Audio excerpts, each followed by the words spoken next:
Capes on the Couch podcast is for entertainment purposes only. Dr. Issues is a psychiatrist, but he is not your psychiatrist and does not have knowledge of your individual situation. For any personal mental health concerns, please consult your own healthcare providers. For medical emergencies, please call 911 or the designated number in your area immediately. Remember that you are not alone and help is out there.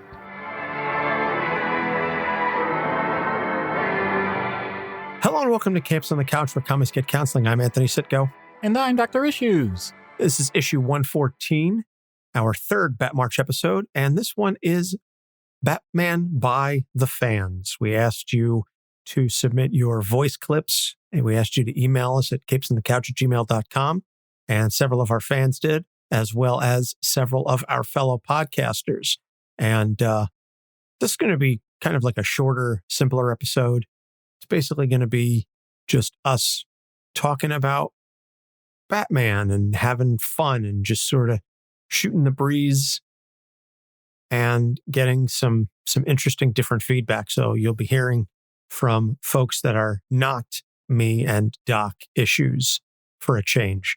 Although last week we had Dr. Langley and Ben Stover, which was just, again, so awesome. And I was just so stoked. And at the end of it, even after we went off air, he was like, yeah, let's do this again. And I was like, Yep. Especially when he said that he turns down most interview requests these days. He's like, yeah, they tend to ask the same stuff over and over again. But I bet he's never been asked before, do you think Superman is Bruce Wayne and Batman is Clark Kent? That certainly was the most unique question I can recall. So, by the way, because I don't want to totally throw Ruby under the bus, she did post the Tumblr source for that conspiracy theory. And it was basically that because something having to do with the fact that that Superman is like investigating things and Bruce Wayne, we know, is the detective. Like it played off of that. And there was just some stuff. It was one of those weird Tumblr headcanon type things. Okay. That's why I don't have a Tumblr account, because I would just end up getting in arguments with people going, you know, you're wrong, right? Mm. You know, that doesn't make any logical sense. No, my headcanon said, yeah, that's nice. Sorry, Doc and I are in a real punchy mood. It's been a long week for both of us. Absolutely. And I said to him before we started recording tonight, I was like, thank God this is just us playing clips and reacting, because neither of us have 3 neurons to rub together to do anything beyond that. Ooh. Yeah, that's an understatement. So, and we are recording this, by the way, on the 3rd anniversary. I know we talked that March is our 3rd anniversary as a podcast. Well, as of our recording date, March 7th is the day that our first episode drops. So happy birthday to us. So without any further ado, let's get this underway. And so the first clip is from our friend, supporter, and present level patron, Jeanine, who sent us this clip. I'm asked to talk about a memory of Batman. And I think I'm old, right? So I grew up in the 70s when there was no cable. We had like UHF and VHF and bunny ear antennas. And what we watched was the old 60s campy Batman show. And I loved the Technicolor biff, bam, pow. That is my earliest memory of Batman. And I know it's cheesy, but I mean, they had Cesar Romero, right? So it couldn't have been that bad. And then my more grown up memory of Batman. Look, Batman Returns, Michelle Pfeiffer as Catwoman. She gave me feelings. And I think that goes for a lot of us. So those are my 2 most memorable things about Batman. Like Technicolor, campy, silly, and then Michelle Pfeiffer as Catwoman. Well, and I recall last week we had the discussion at the start with Ben and Dr. Langley, and he spoke about his memory of the Batman 66 show. And I know that I also said that I watched a lot of that. Not like Doc. I didn't think it was like the current show. I was a dumb kid. What do you want me to say? No, listen, I thought it was a very cute story. But like my dad was the one who sort of introduced it to me. And so he was like, oh, yeah, this is Batman from when I was a kid. So like when it was explained to me that I was like, oh, okay, this is an old show. But, and I also explained that the Michael Keaton films, which we'll be doing the commentary on the original 1989 Batman movie next week for our episode. They came out, like I said, Batman came out when I was 7, and then Batman Returns came out, I think I was 10. So I was a little young to feel a certain way about Michelle Pfeiffer. But when I got older and watched the movies, yes.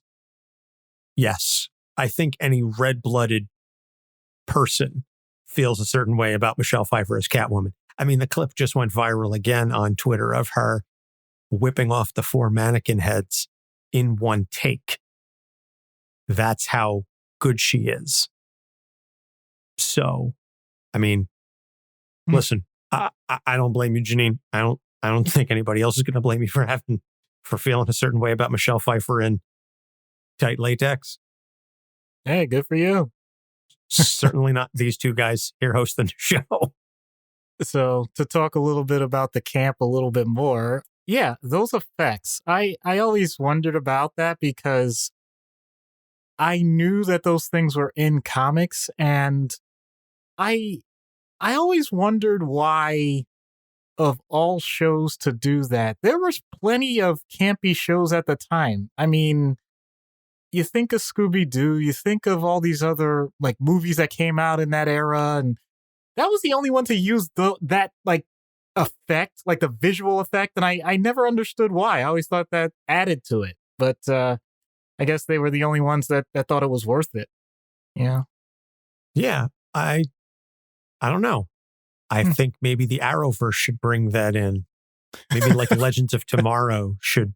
I mean, if any of the shows in the Arrowverse is going to do it, Legends of Tomorrow, just lean into the camp. Just do it. Yeah. You know, my wife has been binging Arrow and Flash as of late, and she was watching one today where the Flash was fighting somebody, and they were actually playing the Queen Flash Gordon. Flash, and I was like, wow, you're just going for it. Yeah. And of course, if you're going to mention Cesar Romero, I don't know anybody else that can pull off wearing full face paint with the whole Joker look and keep the mustache. Yeah. The paint over the mustache is just, I mean, he wasn't willing to shave it like Henry Cavill, and they didn't have the ability to CGI it out and leave you with a funky looking lip. I was going to say, no, by the time this comes out, no, the Snyder Cut isn't coming out until the end of the month. Yeah, I don't care. I'm going to watch it. Why? Because I hate myself. Okay, wait. Let me pull back a little bit. I'm not saying that it's something that's not worth my time. I'm saying that the amount of time that I would need to invest in it is definitely spent better elsewhere. So I could make it worth it, but then the opportunity cost is still too great. Understood. I can appreciate that. So we'll move on to our next one. Ken and Pat from the Ocho Duro Parlay Hour, fellow podcasting friends of ours. Here's what they have to say. Hey, this is Ken M. and Padawan J. from the ODPH podcast, better known as the Ocho Duro Parlay Hour. And we got asked to talk about Batman. Yeah. Twist our arms here. I know. Pat, so let me kick it off with you. What means the world to you with Batman? How'd you get into that? Well, so I'll start with how I got into Batman. That one's a little fuzzy just because Batman's been such a part of my life since, really the animated series came around. I remember watching that and getting hooked on that and watching every episode of that when it aired and the reruns and the subsequent series and all that. But I also remember, when I was watching Saturday afternoons Guts on Nickelodeon, do you have it? Somebody told me, or I was flipping channels or something, and I came across TV Land, and at that time they were airing reruns of the Adam West 60s show. So at that point, I was, I had Batman toys and I had figures and all this stuff. So I was like, you know what? Give me Batman, more Batman. I'm all right. I was really confused though because in the cartoon he uses a grappling hook and he goes flying through the sky, and here's Adam West climbing up the side of a building, and I'm go, Dad, why is Batman climbing up the side of the building? He can fly through the sky with his grappling hook. Yeah, for me, I always grew up watching on reruns the Adam West series like you did too. And then when Batman 89 came out, that just dominated pop culture so much. Like I remember going to the theater with my dad and watching it and going like, oh my God, what is this? My mind was completely blown. Yeah. And then comic-wise, it took a while for me to get into that. I never really got hooked on him until later on, because for me, he was put on such a pedestal in the comics. It was like nobody could go near him. Sure. That even with his insurmountable circumstances as a normal human, he survives Nightfall, which was one of the best Batman stories to read. And then he goes on and on and on, and it just becomes like he can fight Darkseid by himself. Right. It's just like such a weird paradox to think of for me. Yeah. But I always think about like stories of, like I said, Nightfall. Contagion is one of my favorite ones to go back and read. And obviously, if you listen to the ODPH podcast, you know my love for the Scott Snyder, Greg Capullo run. So good. Yeah, which is absolutely freaking amazing. So for me, it's just kind of seeing how one man could really step it up and really become a force of justice in his own right. And just kind of go, how do you go from being a billionaire into just one of the biggest superheroes in the world? And I think just people can gravitate toward him, that just he's a normal man that's just trying to fight good in the world of evil. Yeah. It's just an absolute cool thing to see. So definitely super fans here on the ODPH. Yeah, definitely. Absolutely. Yeah, so we just want to turn it back over to our friends over at Capes on the Couch. Happy 3rd anniversary from all of us here at 607 Podcasts. And here's to many, many more. Well, thank you, Ken and Pat. Appreciate that. And I'm sure one of these days we'll have a crossover guest appearance of some kind. We'll get them on and shoot the breeze about some stuff. But they talked about the comics, which, I mean, Dr. Langley did, but I think it's not uncommon, especially given the age range that a lot of the fellow podcasters are. They're roughly in our generation-ish. And so there's going to be a lot of the references to the animated series or to the Michael Keaton film. But it's really touching how many people, even the younger folks, no offense, Jeanine, are saying, yeah, I remember watching the Batman 66, the Adam West show as a kid. And I just think it really speaks to the interesting appeal of the character and that show in particular, that it has that impact on people and has such a lasting impact and that staying power, that a show that even at that time was like 25 years old and people were still saying, yeah, let's throw this on TV because it's kitschy fun. Yeah, but I do think it still sows the seeds of what we see in every other later iteration. And I know it becomes more meme-tastic, but one of the things that was always popular with that show was no matter what the situation, Batman had something in his utility belt to get them out of whatever was happening. But the idea of just no matter what, if you have enough plans, something's going to work out. And this man had dedicated all of his resources to make sure that he could get out of any situation. And then they point out that depending on what you're reading or what you're paying attention to, taking on these demigods like Darkseid and all of that, it's still one man that's looking for every way to make every use of his time. It's incredible. So you end up with epic stuff, but you also have the cheesy things that maybe we got introduced to, but still have that notion.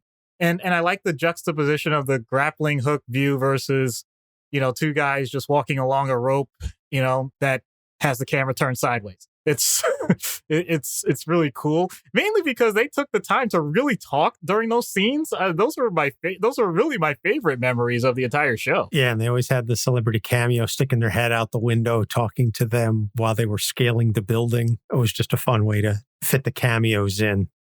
Oh yeah, they're climbing the building, and look, here's I don't know, Marlo Thomas or somebody, just whomever. That is, oh look, it's Dick Van Dyke sticking his head out the window. I don't remember who was right. the cameos, but that was what they did. Yeah, it's Mel Torme. Right, and of course to get back to the comic side, I definitely agree with the idea that Nightfall is an incredible story. That's definitely one of my favorites. Yes, we talked at length about that when we did our Bane episode. So next is Ryan from NUEXGuy. That's his Twitter handle. I believe he's a podcaster. Full disclosure, I haven't listened to these before I played them. So these reactions that you're getting are off the cuff. And I did that intentionally because I didn't want to think about stuff. So these are hot takes, so to speak. When I think about Batman, the first thing that comes to my mind is the animated series. I was born in 1988 and I'm currently 33 years old. And so Batman the Animated Series hit absolutely perfect for me. Like, it was right on time. It aged well with me. And so that's my fondest memory, is probably running about a quarter of a mile from the bus stop every day at 4:30. They would drop us off like at 4:27.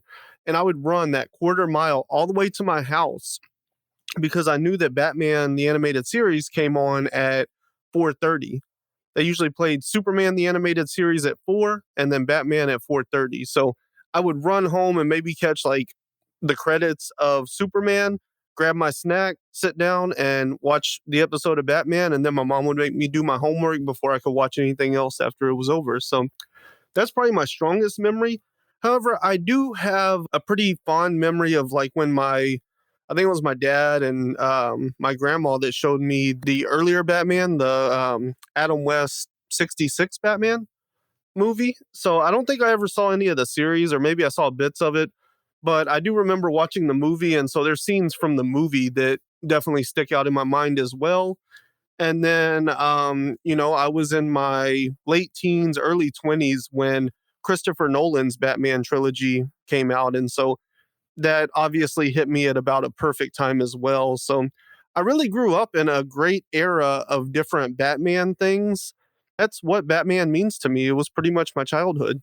Well, Ryan, I think, is, hitting a lot of the things that we were talking about as far as our generation. We were influenced heavily once the 89 film hit and then the animated series. And then from there, it just really snowballed, escalated.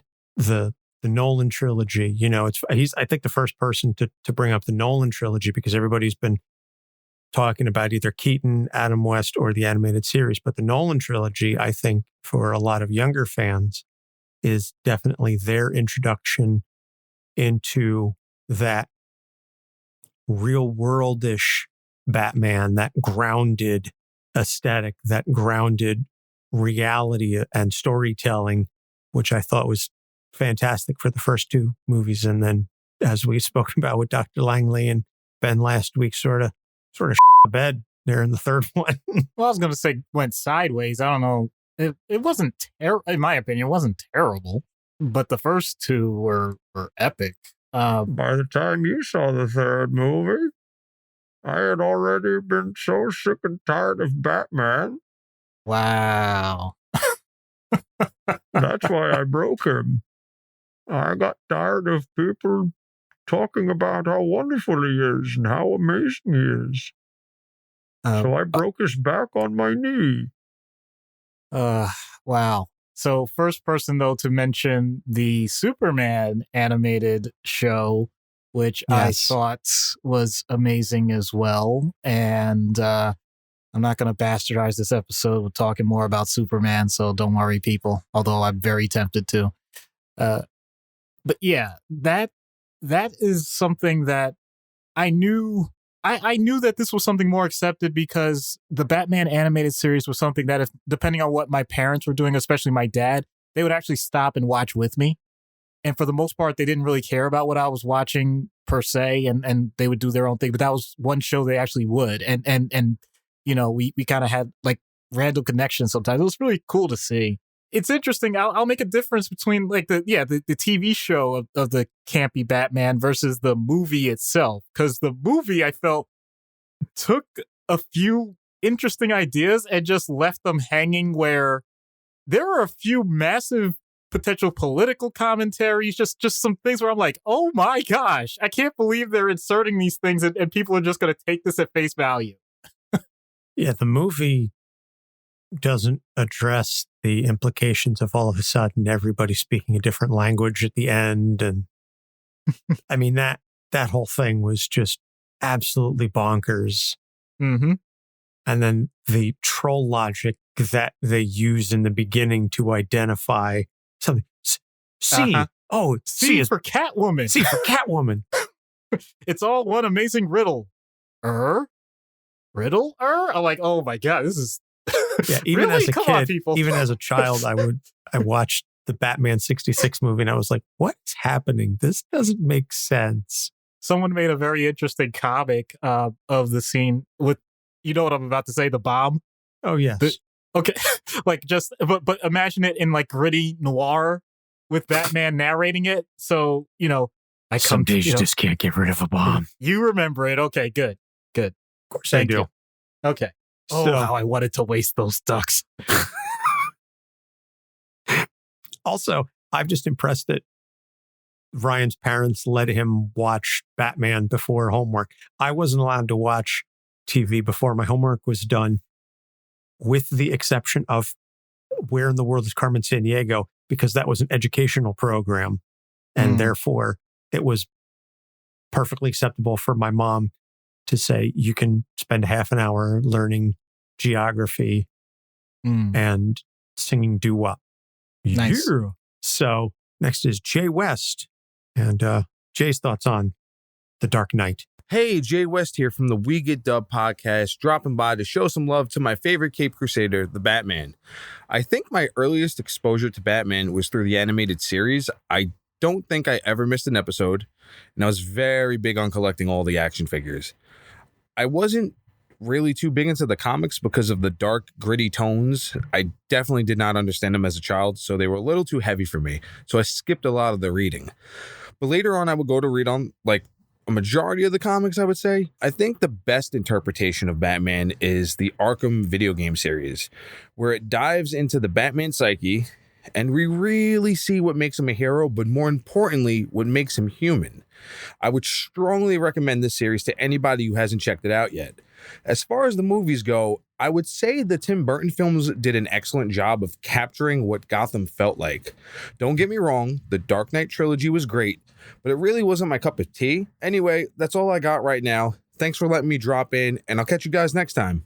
I swear we didn't, at least not on my end, unless Anthony says otherwise. I'm loving the idea that we're expanding each time someone is giving us an answer. This is awesome. I swear to God, I was just, because I didn't want to just do them alphabetically. So I was like, okay, I'll just throw them randomly and da-da-da-da-da and this, that. And so Jay being the first person to bring up the Arkham video games, I myself have not played them. Because when they came out, it was at a point in my life where I really wasn't doing a whole lot of video gaming. With a 2-year-old at home, I'm really not doing a whole lot of video gaming, but I do try and squeeze in a little bit of time here and there for it. They're an older series, so I should go back and play them. So time for me to admit this rabbit hole. So when Let's Play became a thing before Twitch ever existed, and I used to search online via YouTube and Google Video before Google ever bought YouTube. I used to watch for certain things with video games because I figured, you know what? If somebody's proficient enough to play them, then I know that's going to save me a bunch of time if something has an interesting story. So the whole Arkham series, I know, and they really do hit things pretty darn well. He is absolutely correct that they discuss Batman's psyche. A lot of the hidden things that are found and a lot of the Easter eggs with different Arkham interviews and evaluations of the inmates, those are amazing if you ever get the opportunity to listen to those, because they do sometimes sound like what could be our skits. Not that they come close to our excellence, but still, no, the overall feel and the amount of effort, those are fantastic video games in addition to great world building. Oh man, I definitely agree with that, and I'm surprised that I don't think of that stuff more often. But yeah, definitely, did a great job of just allowing people to get that temporary feel of being Batman. The thing that I take away from the Batman Arkham games the most is the meme video where someone swapped the character skins for Batman and Catwoman during one particular scene. I forget which of the games it is, but it's Batman looking like Catwoman and vice versa. And the way that they animated Catwoman walking was very comedically sexual with the swinging hips and the this and that. And it's bad enough to see Catwoman looking like that. But when you see Batman walking, like swishing and sashaying, and Catwoman is just walking very rigidly, the visual is just absolutely hilarious. So I'll put a link to it in the show notes because I know it's out there somewhere. But somebody swapped the character models for Batman and Catwoman, and it's just absolutely hilarious. Jeanine on Facebook during the live stream says, no one has mentioned Batman the Brave and the Bold yet. That's a favorite. I have seen a lot of clips of that show. I've seen a few episodes that came out when I was a little older. So I confess I didn't watch it. But what I know of the show is that it really embraces the history of the character and the idea that there is no real wrong interpretation of Batman, that every version from the bright night of Adam West to the dark and brooding animated adventures to the campy, weirdly sexualized, Joel Schumacher nipple suits, they're all valid.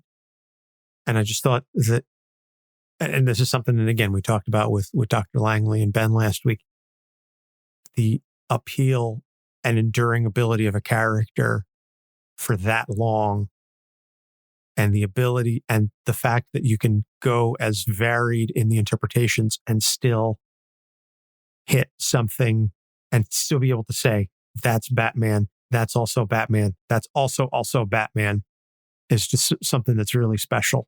Next is Ray from the Into the Night podcast and also the Spider-Woman podcast. Hello, Anthony and Doc Issues. This is Ray. I just thought I'd like to drop in some thoughts for your episode dedicated to Batman. Just give my thoughts for that. So all I'm going to say is Moon Knight rules. Okay, you got it. All right, first troll. I swear to God, I didn't know that was coming. Ray, you cheeky bastard. You Aussie asshole. Oh, man. I know. I love you, Ray. Thank you for that. That was, yeah, it's always nice to have the underfunded Batman knockoff to make an appearance in the opposing universe, to let people know that if you do things in a half-assed way, you'll get fairly decent results and still have people fall for it. Blow it out your ass, Doc. Shots fired. Nothing really more to say to that. Next is another present level patron, Ruby. I always enjoyed watching those Batman movies. As a kid, I would watch those the George Clooney movies where just Poison Ivy and Mr. Freeze would just have their fun there. And then later on in the Dark Knight series, I just love seeing Two-Face there and just seeing his whole thing happening there. And then as a teen, I remember just staying up to like 3 a.m. to watch the animated series. And I would end up just staying as close to the TV as I could. So that way I could just listen to when someone would open the back door. Because I would be staying up until like 3 a.m. My mom, who would work the night shift, would come around that time. And so whenever I heard that click happening, I would just turn off the TV, just chuck the remote to the couch and bolt to my bed. And, hopefully my mom wouldn't hear me. And just from what I know, hopefully she didn't catch me, but, who knows? As for Batman, he was never really my thing. I always loved, seeing how he would interact with all the villains, because he never treat the exact character, the exact villain the same as like Joker versus Poison Ivy or Harley Quinn, all that. But I'm kind of looking forward to the Robert Pattinson movie. Maybe this is the one that will get me rooting for Batman. So an interesting take from Ruby. First off, the first mention of the George Clooney film. Yeah. Which I did see in theaters. Doc, you may have been there with me. Uh-huh. I'll have to dig out the ticket stub. Well, even if I wasn't, oh boy. You disavow any and all knowledge. But Oh, I was just curious where Batman was on that it was 3:00 in the morning. You got to think of syndication, dude. I mean, this is after the original animated series run. So first of all, shout out to any teenager or kid or whoever who did that sort of thing. This is where my privilege shows. So I was blessed at some point early in my life where I got my own bedroom and I had my own TV. So my parents' bedroom was upstairs. My bedroom moved downstairs. And therefore, when they went to sleep, like, that's carte blanche. Not that I took advantage of it. I made sure the volume was low and everything. But yeah, there are plenty of nights I was probably up way later than I should have been. I definitely appreciate her description of the fact that Batman handles each villain a different way. That's definitely true. But the thing that I'm going to expand on a little bit that she kind of said, but I think glossed over a little, the Two-Face situation. So you get Two-Face in the whole Dark Knight series, but you get Two-Face also in other Batman movies where it was much more meant to be visual. And that's where I really love the Harvey Dent that was created in the Dark Knight series. Just, I'm like, this is what I wanted in the first place. Because every other time I saw Two-Face, it clearly was meant to be this totally blown out caricature that I just could never enjoy. Just, I want a person that's gone through stuff and now is dealing with the physical aftermath, as opposed to, hey, I got one side that's human and the other side is whoa. Like, that's just my, honestly, that's the way that I think so many people interpret it, and I hated it. Maybe that's also why. Is that why I hate the discussion of dissociative identity disorder? Not really, but I just figured I'd throw it in again. Well, it's been a while since you referenced how much you hate DID, so I suppose we were due. Surprised you didn't bring it up when Ray talked about Moon Knight. That would imply I need to spend energy talking more about Moon Knight. Again, blow it out your ass. So, the next one is Chris from the GeekPeak Podcast. Hey, what's up, Capes on the Couch? This is Chris from the GeekPeak Podcast. So when we're talking about Batman, it's hard for me, of course, to not think about Heath Ledger and his portrayal of the Joker. Specifically, I always think of when I saw it in theaters the first week it came out at an IMAX theater. Some of my other friends had already watched it. We drove there, and right at the scene where Joker introduces himself to all the crime bosses and Falcone in the kitchen, he goes, "You want to see a magic trick? I'll make this pencil disappear." And right when he goes to do the badass head slam into the pencil, the freaking film cut. So I missed that the first time I ever watched the movie, which at the time, I think I was in high school. So that was like iconic. So that's one of my favorite memories. I guess not one of my favorites, but one thing that always stands out. Another thing is the voice that Tom Holland does. "When Gotham is in ashes, then you have my permission to die." Love that. Love that guy. Love his. I mean, he's the only one who could even remotely follow the Joker in that trilogy, in my opinion. And then last but not least, for comics and stuff, I really am a huge fan of that Harley Quinn TV show that is on HBO Max. It's an adult cartoon. Lots of cursing, lots of violence. It's awesome. And then one that I just watched recently is Batman: The Dark Knight Returns, and that's on HBO Max. Holy crap, that movie is badass, and it's 2 parts, but it's basically old Bruce Wayne coming back, donning the cowl again and going out and fighting, the new generation of crime, the new generation of bad guys. So I'm a huge fan of it. I would highly recommend checking those out. And I just love Batman, so I'm stoked to hear this episode. Are you serious? We really are just going to cover every possible iteration like in such a short period of time? You sure you didn't set this up? I swear to God, did not set this up. But Chris, I absolutely second your love for the Harley Quinn show. And I've spoken about that show previously on this podcast.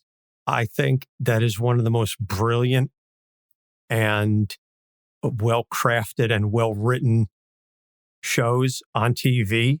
Going back to Bane, I love how they just absolutely make Bane. They take the Tom Hardy voice from The Dark Knight Rises and they just absolutely play with it in such a fun way. I am this credit card's reckoning. The number of times I found myself quoting, "Goddamn millennials," just because of the joke. And I also, my personal favorite is King Shark. I think he's hilarious, and that Ron Funches does an absolutely amazing job. And I'm actually looking to create, Doc will get a kick out of this, I'm looking to create for my next D&D session a character that is basically going to be King Shark from the Harley Quinn series. Oh, my goodness. Half shark, Yes. half man, Yes.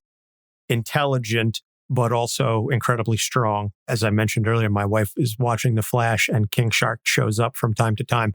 But every time he shows up, if I'm in the living room watching it with her, I will repeat his dialogue in the show as Ron Funches, and just like a fun, lighthearted, "Hey, what's going on, guys?" Oh, wow. I'll admit I can't compete with any of what you're saying. Just to take a little bit of a riff, and I'm going to tie it back to ironically mentioning a Batman movie with Poison Ivy and Mr. Freeze. When you mentioned Heath Ledger's Joker, I love the idea that the entire Rogues Gallery and the Bat family and Batman himself, it gives actors such an opportunity to do things sometimes that you wouldn't even think that they're capable of. Like, don't get me wrong. I had the idea that Arnold Schwarzenegger, for example, had a sense of humor. And I know that for a long time in his career, he wanted to be a villain again. I'm not saying that the movie is good, and I'm not saying that he was great in it, but doggone it, I love the fact that he had so much fun. It comes across loud and clear. He's like, I don't care what you guys think. I'm enjoying the hell out of this. And of course, Heath Ledger, the unfortunate circumstances, all that. But man, I really wonder what it was like being around him during that time, because I don't think I would have wanted that. He definitely was a method actor. People knew that. And so I'd be pretty intimidated. Oh, you're talking about Ledger for a second. I thought you were talking about Schwarzenegger. Not Schwarzenegger. Wait. I switched over to Ledger. I'm sorry. I apologize. I went back and forth. I was like, Schwarzenegger's not method. This is my adult brain. I apologize. Jeanine says, okay, who's going to mention the Lego Batman movie? That movie is amazing. I don't care what you think of me. That is absolutely one of my favorite film portrayals of Batman ever. He's just, it's beautiful. Will Arnett does an astounding job. Although my only minor beef with that film is the fact that they shoehorn in all of the other like Lego universes. And I know it had previously been established, in the Lego movie that you have all these other universes to play with. But I just liked I would have liked to see just a little more self-contained Gotham in that. Jeanine says it's the best DC movie. Let's be honest. Ooh, that's hard to debate. Yeah, it's I can't really hate on that. I can't. Boy, I don't know that I can definitively say you're right, but I know that I can't say you're wrong. And there is a distinction there.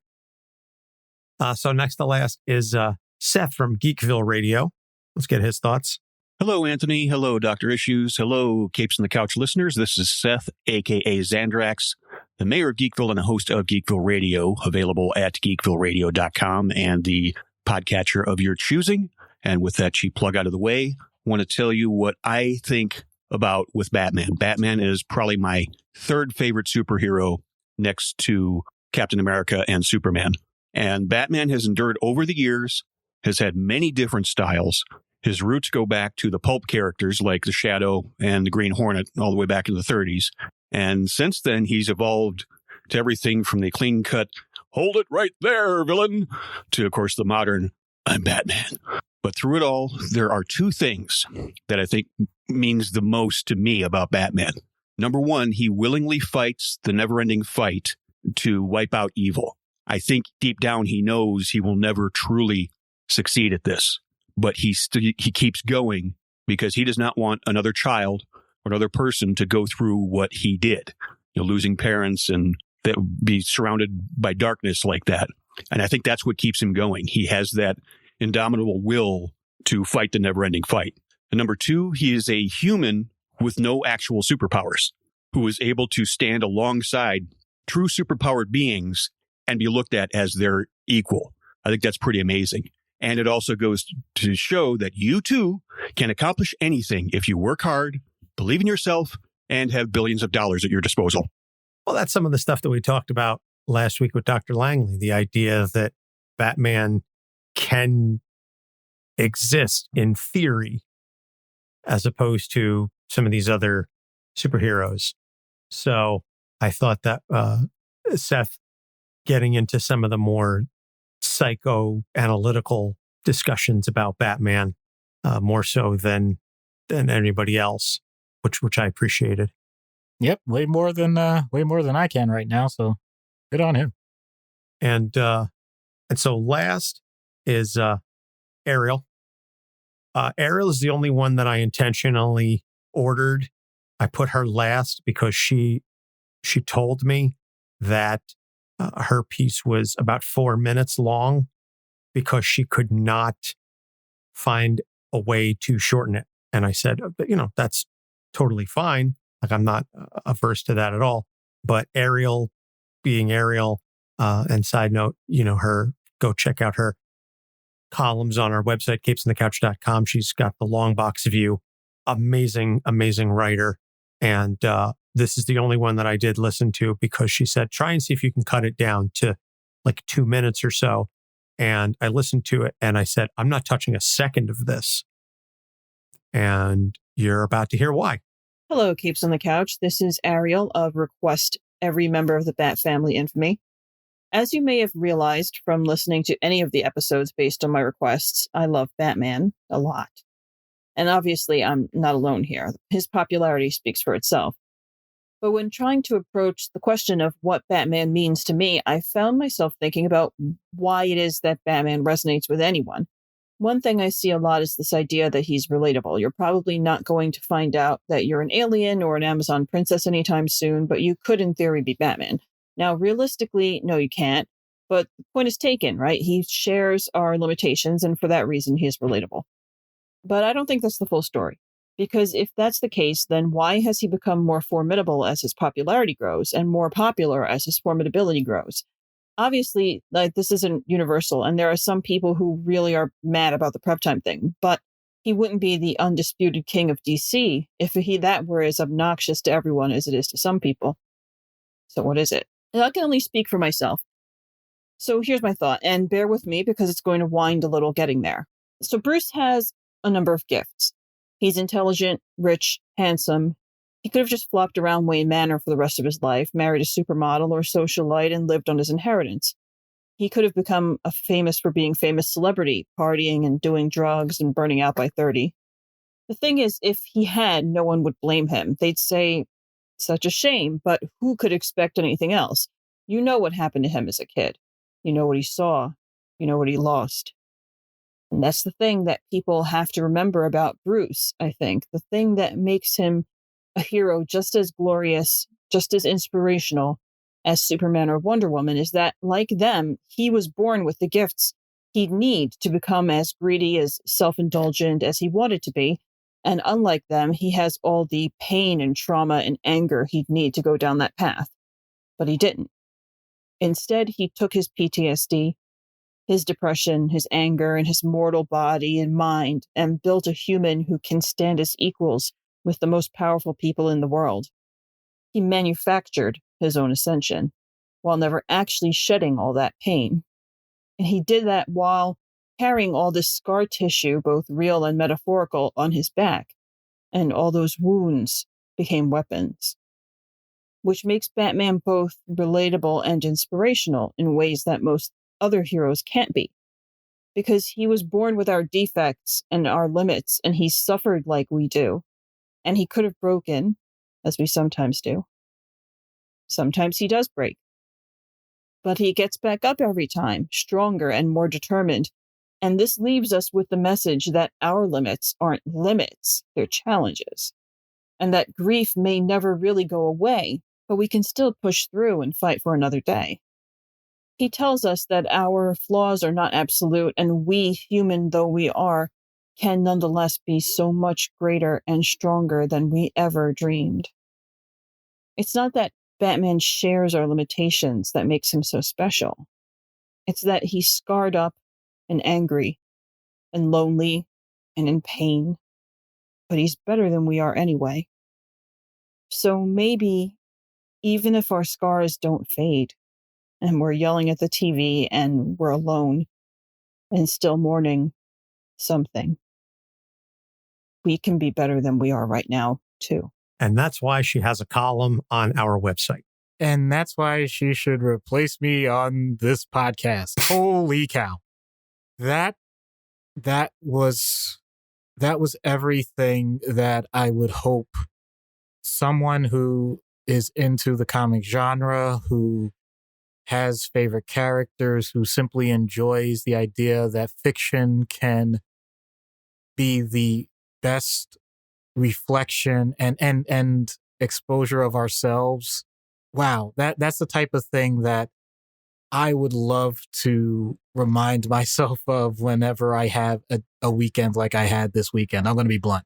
And when she was describing that, I actually was pulling it up because it's one of my favorite images ever, and it's by Alex Ross. It's I don't know if you know this. It's the picture. It's literally Batman scars, and it's him clearly with the cape and cowl off, and you just see his back, and you just see him, just kind of looking at himself, and it's like you could tell he's been through so much, and yet in that picture, to me, it's not exhaustion. It's the idea that he knows that this is what he signed up for, and he is always going to put it back on again.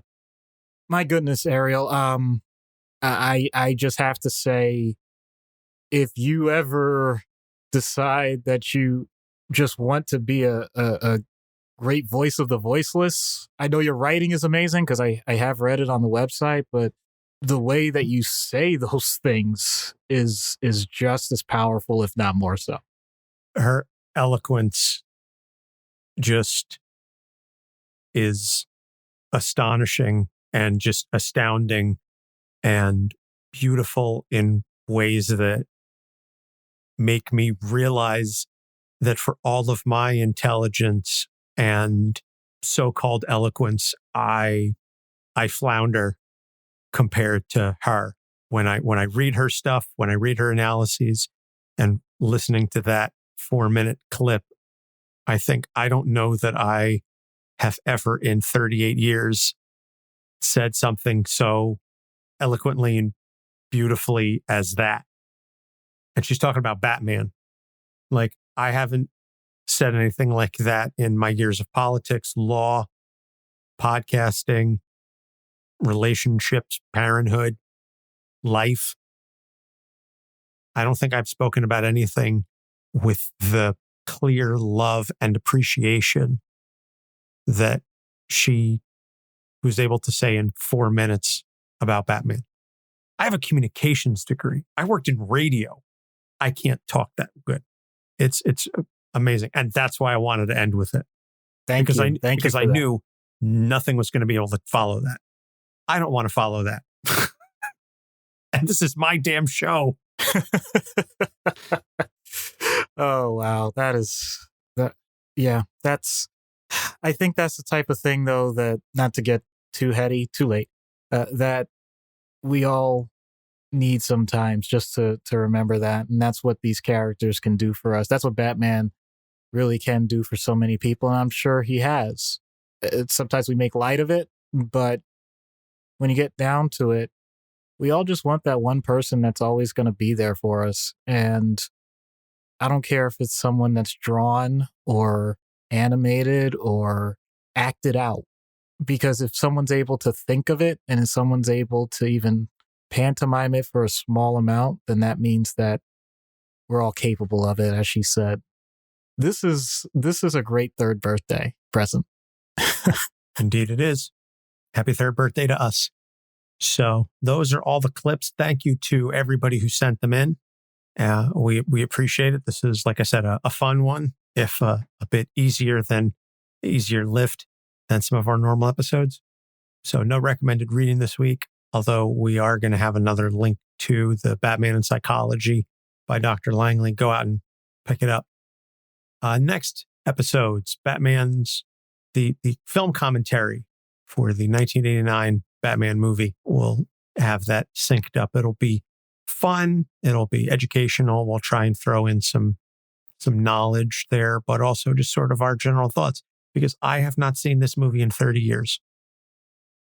I probably haven't watched it since I was about 7-8 years old. So it's going to be very interesting to see what these takes are going to sound like after so long away. And then the last episode of our Bat March is going to be a 1-hour Batman in therapy session. That is going to be a beast to write and to act out. But we wanted to end the month on a bang. And I don't think there's any bigger bang than that in terms of the character. So get ready. I'm going to have to start drinking tea with honey now and sucking on lozenges. And then we come out of March with a complete 180 in terms of mood. And Jeanine has selected Elastigirl, Mrs. Incredible. So we had a couple different characters to look at to follow Bat March. And I said, I'm going to go with that one because we're going to need something that's a palate cleanser. And I think that episode is going to be just so much fun to do. As always, you can find all of our episodes on our website, capesonthecouch.com. You can find Ariel's amazing column, The Long Box View, on there as well. And we're on Facebook, Instagram, and Twitter at Capes on the Couch. We have a Patreon. You can subscribe and unlock additional content. Patreon.com/Capes on the Couch. And our merch is available. If you go to capesonthecouch.com/merch, that will bring you to our TeePublic site. And you can get some cool stuff with our logo on it. Doc, anything you want to chime in with? Just thank you to everyone that submitted. And I'm just humbled by how much you actually listen to us to even be willing to send this stuff. Except for Ray. Screw that guy. So I'm kidding. Ray, you're awesome. It's all good. Yeah, it's all good, man. So for Doc Issues, I'm Anthony Sitko. Thanks for listening. We'll see you next week. Capes on the Couch podcast is for entertainment purposes only. Dr. Issues is a psychiatrist, but he is not your psychiatrist and does not have knowledge of your individual situation. For any personal mental health concerns, please consult your own healthcare providers. For medical emergencies, please call 911 or the designated number in your area immediately. Remember that you are not alone and help is out there.